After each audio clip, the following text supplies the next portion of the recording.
Salut, moi c'est Étienne. Bienvenue sur cette chaîne qui, je l'espère, te fera sortir de ton quotidien et t'évader le temps d'une vidéo. Depuis tout petit, je suis passionné de voyage et de découverte.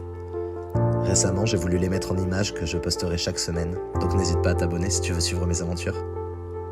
Pour cette première série de vidéos, j'ai eu envie de vous faire découvrir un endroit cher à mon cœur. Un paradis perdu dans l'immensité de l'océan. Je ne vous en dis pas plus et vous laisse regarder tout ça. Bon visionnage à tous. Alors ce matin, on s'est levé un peu tôt pour aller au Piton Maïdo, qui est le point de vue sur le cirque de Mafate. Mais le réveil n'a pas été trop dur, parce qu'en vrai, j'étais trop content de retourner au Maïdo. Je n'y étais pas retourné depuis que j'avais quitté l'île à 18 ans.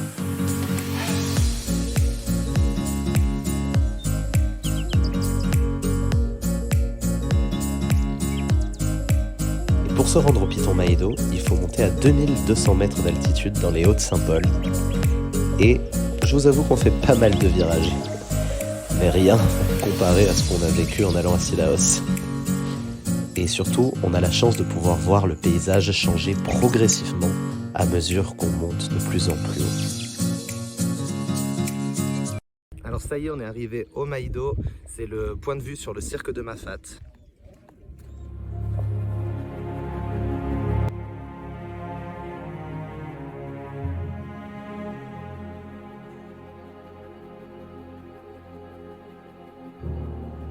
Le cirque de Mafate est le cirque le plus sauvage et le plus inaccessible de l'île de la Réunion. Il est très largement connu pour ses randonnées magnifiques et ses points de vue vertigineux. On ne peut pas du tout y accéder en voiture. La seule manière d'y pénétrer, c'est à pied ou bien alors en hélicoptère. C'est cette difficulté d'accès au cirque qui a permis aux esclaves en fuite de venir y trouver refuge. Malgaches pour la plupart, ils ont naturellement recréé des petits villages tels qu'ils les connaissaient à Madagascar. Ils étaient alors gouvernés par des rois tels que le roi Faons, le roi Mafak, qui a donné son nom au cirque de Mafate, ou encore le roi Tsilaosa dont nous avons parlé plus tôt. Les historiens et la tradition orale s'accordent à dire que les habitants du cirque seraient les descendants de ces esclaves qui ont fui l'esclavage il y a plus de 200 ans.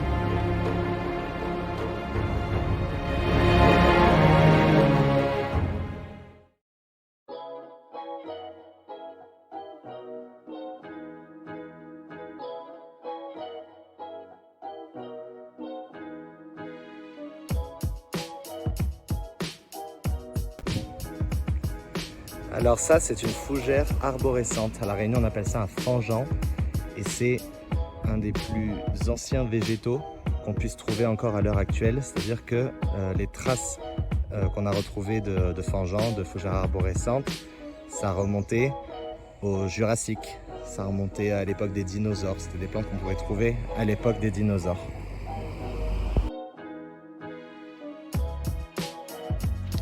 Et sur la route, comme on commençait à avoir faim, on va pas se mentir, on s'est arrêté pour acheter un poulet la poussière. On l'appelle comme ça parce qu'il est cuisiné sur le bord de la route.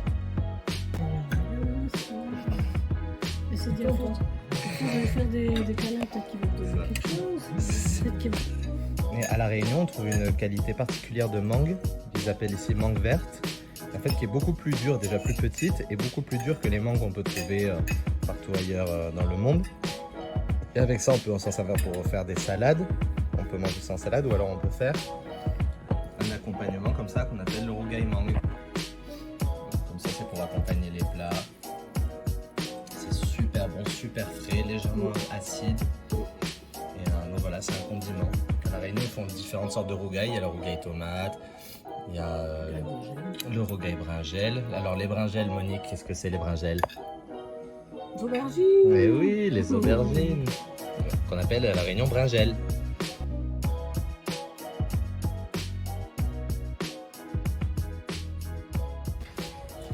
Alors là, on est de retour au lagon avec Monique, qui en a marre que je la filme, ça y est. Et on va aller voir quelques poissons.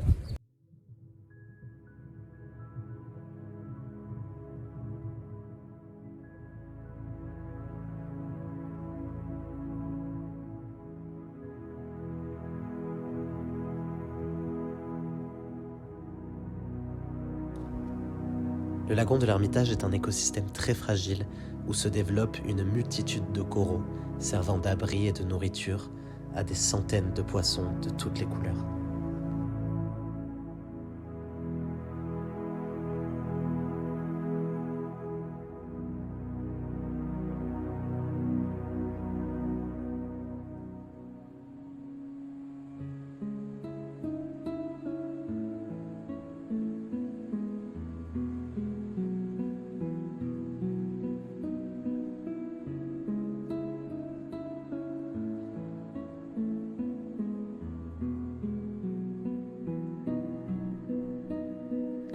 Pendant ma plongée dans le lagon, j'ai pu croiser des balistes Picasso avec leurs couleurs magnifiques. Ce poisson globe, avec son allure tellement drôle.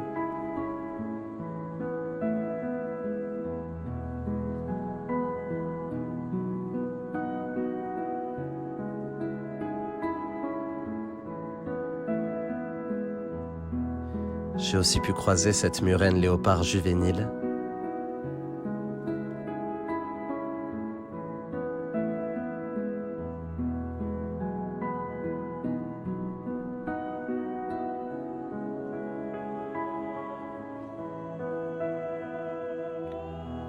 Et puis, ces centaines de poissons papillons de toutes les espèces et de toutes les couleurs. J'ai aussi fait la rencontre de ces 3 énormes balises d'écriture que je n'avais encore jamais vues dans le lagon, ni même dans les eaux réunionnaises.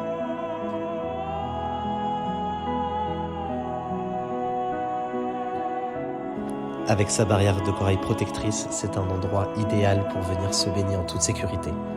Mais c'est aussi un environnement à protéger. Il faut donc vérifier quelle crème solaire vous appliquez sur votre corps, car il faut que cette crème solaire ne pollue pas les fonds marins, afin que nous puissions tous continuer à profiter des merveilles de cet endroit.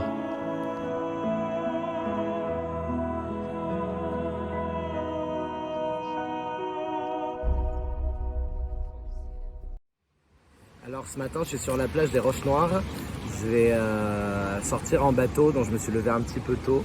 C'est Jean-Marc Seguin qui est un ancien journaliste d'Antenne Réunion et c'est un ami de mon père qui va m'emmener en bateau et il va m'emmener avec l'ancien bateau de mon père parce qu'il l'a racheté.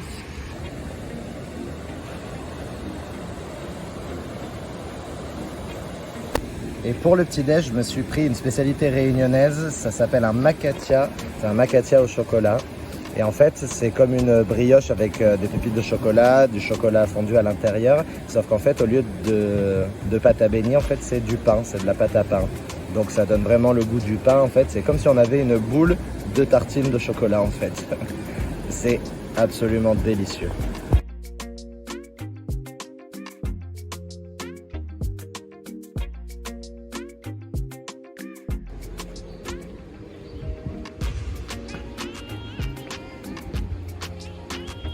Voilà, c'est celui-là,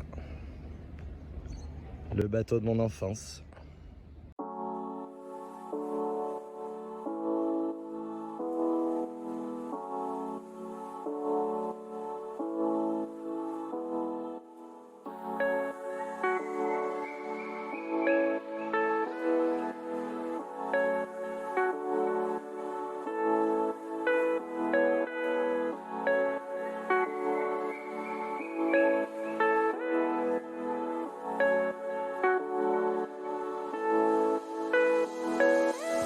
Notre premier réflexe a été de chercher les dauphins.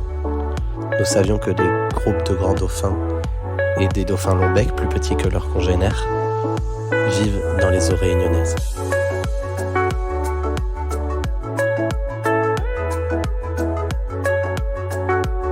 Et après plus d'une demi-heure de recherche, nous les avons finalement trouvés.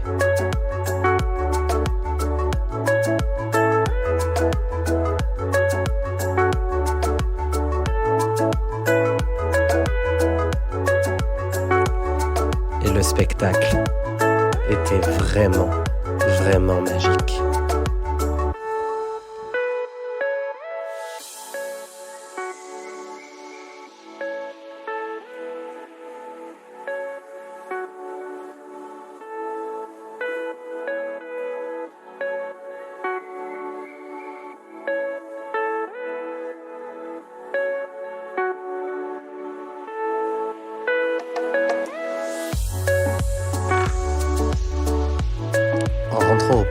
fait la rencontre de deux paillanqueux qui sont le symbole de l'île de la Réunion.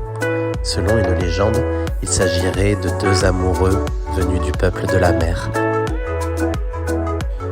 Et puis pratiquement devant le port, nous sommes tombés sur une chasse de thon qui était impressionnante à voir. Les paillanqueux étaient comme des fous et plongeaient les uns après les autres pour attraper leur becqueté de poisson. Et les thons sautaient dans tous les sens. J'ai immédiatement pensé à mon père qui était passionné de pêche et qui aurait adoré voir ça.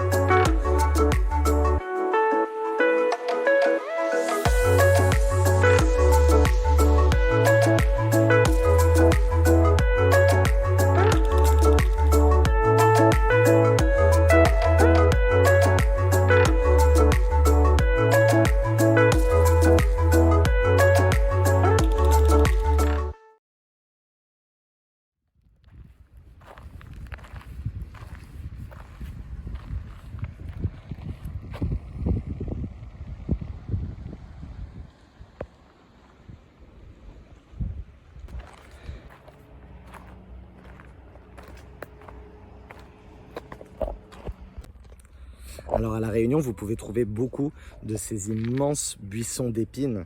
Je vais vous montrer la taille de ces épines. C'est des épines quand même assez énormes. Et en fait, il y a une explication à la présence de ces plantes à La Réunion parce qu'elles ne sont pas endémiques de l'île.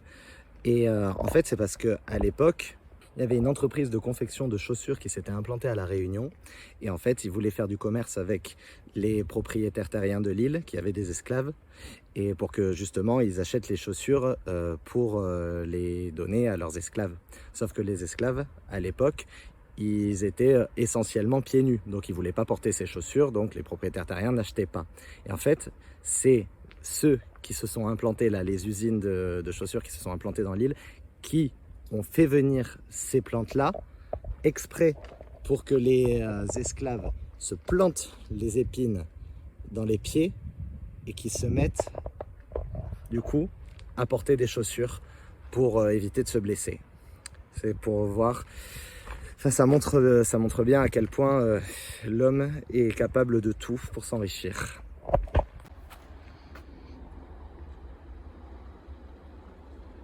Et après la sortie en bateau à Saint-Gilles, me voilà au Cap Laoussé, qui est la porte d'entrée vers la baie de Saint-Paul. La baie de Saint-Paul étant l'endroit où les premiers Français ont accosté à l'île de la Réunion.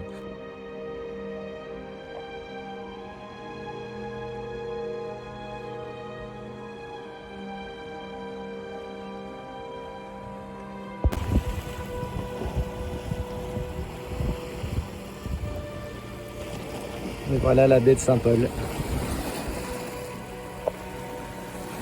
À chaque fois, j'imagine toujours les marins arriver en navire, jeter l'ancre vers ici, et puis après, avec leur canotte, arriver là-bas et dormir dans la grotte des premiers Français.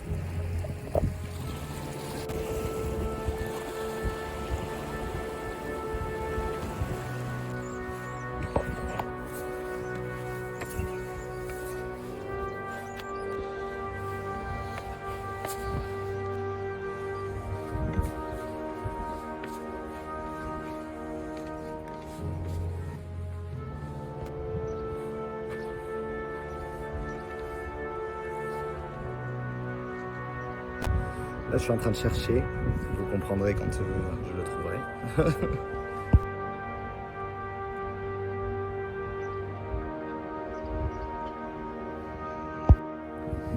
Vous vous demandez sans doute qu'est-ce qui m'a pris tout ce temps à chercher, à remuer, à regarder les rochers et tout ça. C'était que c'était très petit, très difficile à voir. C'est un de ces cadeaux que réserve la Réunion, des trucs cachés, historiques. C'est tout simplement cette inscription dans la roche qu'un ami de la famille, réunionnais, qui est né ici, qui a grandi ici, nous a dit être une inscription pirate. Parce que pendant l'âge d'or de la piraterie, il y avait des pirates dans l'océan Indien et plus particulièrement à La Réunion. Donc ils accostaient la plupart du temps sur l'île de Sainte-Marie à Madagascar, mais ils s'arrêtaient aussi à La Réunion et ils pouvaient laisser des inscriptions comme celle-ci dans la roche pour pouvoir se repérer ou repérer certaines choses qu'ils auraient pu laisser sur l'île. Et cela m'amène à l'histoire du plus célèbre pirate de l'océan Indien, qui s'appelait Olivier Levasseur, mais que tout le monde appelait la Buse. Selon la légende, la Buse aurait caché un fabuleux trésor sur l'île de la Réunion. Et en fait, il s'est fait attrapé par la police parce qu'à l'époque, être pirate, c'était interdit par la loi. Et au moment de son procès, il a été condamné à mort. Et le jour où il a été à l'échafaud pour se faire pendre, il s'est retourné vers la foule et a jeté un morceau de parchemin dans la foule en criant « Mon trésor, à qui saura le prendre ?» Et sur le morceau de parchemin, il y avait un code secret qui existe encore et qui est aux Archives nationales de France et que personne n'a réussi à déchiffrer. Ce qui laisserait sous-entendre que le trésor de la Buse serait encore au même endroit à attendre celui ou celle qui serait capable de venir le trouver. C'est par un étrange hasard qu'en me baladant au cimetière marin de Saint-Paul, qui est le plus vieux cimetière de l'île,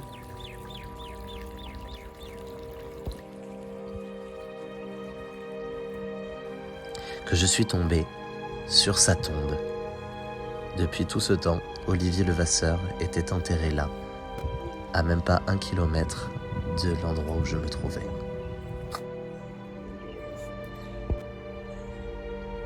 En tout cas, c'est ce que je pensais.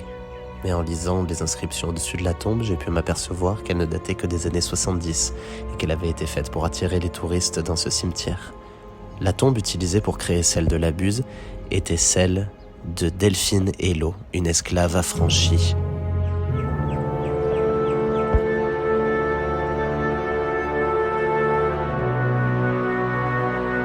Les différents protecteurs des âmes des défunts commençaient à me regarder de travers. Je pris donc la décision de quitter les lieux. Mais sur le chemin vers la sortie, je me suis dit que ce devait être un endroit assez agréable pour se reposer le reste de l'éternité.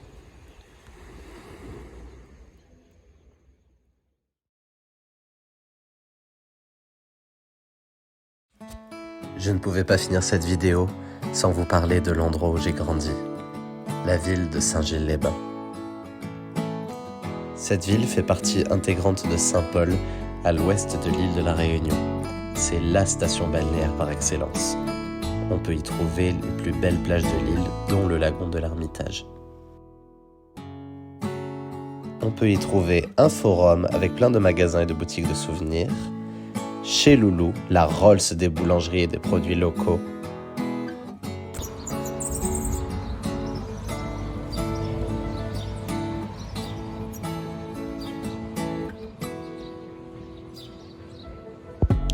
Il y a son port de plaisance et de pêche, qui pour moi est réellement le cœur de Saint-Gilles-les-Bains.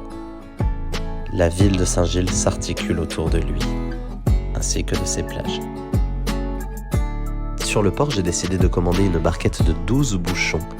Les bouchons, c'est l'apéro réunionnais par excellence que tout le monde se doit de connaître.